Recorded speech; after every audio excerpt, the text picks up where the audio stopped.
ঢাকার উত্তরায় মাইলস্টোন স্কুলে যুদ্ধ বিমান বিধ্বস্তের ঘটনায় নিহত ৩ শিশুর পরিবারের সদস্যদের সাথে সাক্ষাৎ করেছেন বিএনপি মহাসচিব মির্জা ফখরুল ইসলাম আলমগীর। দুপুরে উত্তরা তারা মসজিদ এলাকায় নিহতদের বাড়িতে এই সাক্ষাৎ করেন। এ সময় উমাইর নূর আসফিক আরিয়ান ও বাপ্পির কবর জিয়ারত করেন। পরে পরিবারের সদস্যদের প্রতি সমবেদনা জানিয়ে মির্জা ফখরুল বলেন, পরিবারের সদস্যদের পাশে থাকবে বিএনপি। এরপর নিহতদের এলাকায় আরও 2 শিক্ষার্থীর কবর জিয়ারত করেন মির্জা ফখরুল। পরিবারের ভবিষ্যতে পরিবার তাদের যে ব্যথা তাকে সন্তান দেওয়ার ভাষা আমাদের কাছে নেই। আমরা শুধু তাদেরকে এটুকু জানাতে এসেছি যে আমরা আপনাদের এই কষ্টের সঙ্গে আমরা আছি, আমরা আপনাদের সঙ্গে সেটা শেয়ার করছি, শেয়ার করে নেব। আপনারা আল্লাহর কাছে আমরা এই দোয়া করি আপনারা এই কষ্ট সহ্য করে দাঁড়াবেন। দর্শক, এই মুহূর্তে উত্তরার মাইলস্টোন দুর্ঘটনার স্থলে রয়েছেন সহকর্মী বিপুল দেবরায়। তিনি সরাসরি আমাদের সঙ্গে যুক্ত হচ্ছেন। বিপুল, শোক সন্তপ্ত পরিবারটির সঙ্গে বিএনপির মহাসচিবের সাক্ষাতের বিষয়ে বিস্তারিত জানাবেন।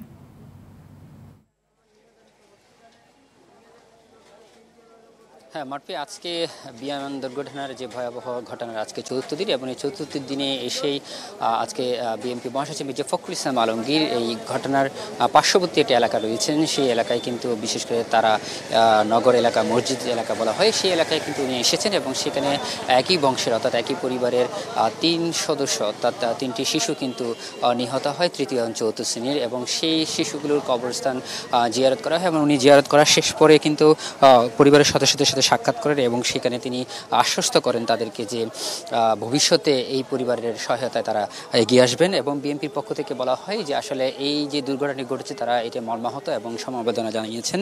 সেই সাথে একই নিশাতনগরের একটি এলাকা রয়েছে, সেখানেও 2জন শিক্ষার্থী রয়েছিল 3য় এবং 4র্থ শ্রেণীর, তাদেরও কবর জিয়ারত করেন মির্জা ফখরুল ইসলাম আলমগীর। এই পরবর্তী সময়ে উনি ওইখানেও বলেছেন যে আসলে তাদের পরিবারের সদস্যরা যদি কোনো সহায়তা চায় তারা অবশ্যই এই সহায়তা করবে। এবং আরেকটি বিষয় জানিতে চাই যে মাইলস্টোন কলেজের যে প্রাঙ্গণ অর্থাৎ কলেজ প্রাঙ্গণ যে রয়েছে সেটা আমরা সকাল থেকে এখানে এসে দেখেছি যে বিভিন্ন উৎসুক জনতার ভিড় আমরা দেখতে পাই এবং সকাল থেকে কয়েকজন অভিভাবককে আমরাও দেখতে পাই যারা তাদের সন্তানদেরকে নিখোঁজ রয়েছে তাদের খুঁজতে আসছেন। বিশেষ করে যে সকল সন্তানদের তারা এখনও খুঁজে পাচ্ছেন না, আমরা জানি যে 6 জনের মতো সন্তান যারা এখনও ডিএনএ টেস্ট করার জন্য দেওয়া হয়েছে, হয়তো তাদের মধ্যেও থাকতে পারে।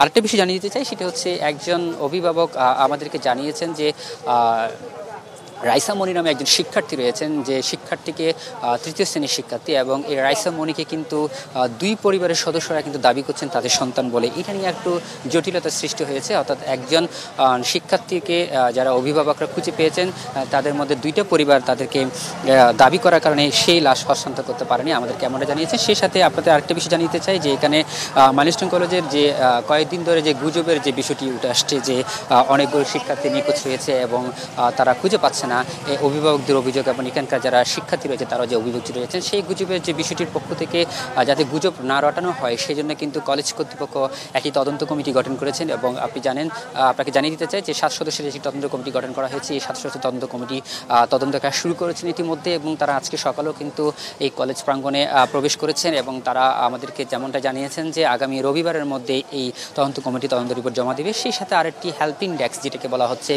যে কতজন মারা গিয়েছেন, কতজন নিখোঁজ রয়েছেন, সমস্ত বিষয়ে একটা ইনফরমেশন পাওয়ার জন্য কিন্তু অভিভাবকদের জন্য একটি হেল্পিং ডেস্ক চালু করা হয়েছে। এবং প্রতিদিন কিছুক্ষণ আগে আমি জানতে পেরেছি যে এখানকার কলেজের যে অধ্যক্ষ তিনি আমাদেরকে জানিয়েছেন যে প্রতিদিন এই বিষয়টি একটা তথ্য দিবেন, এবং কিছুক্ষণ আগেও এখানে তথ্য দিয়েছেন যে গত কয়েকদিন ধরে যা ঘটনা ঘটেছে, এবং প্রতিদিন কিন্তু সংবাদ মাধ্যমে তারা এই তথ্যের মধ্যে দিয়ে মাইলস্টোন কলেজের আপডেট দিয়ে যাবেন, এমনটা আমাদেরকে জানিয়েছেন।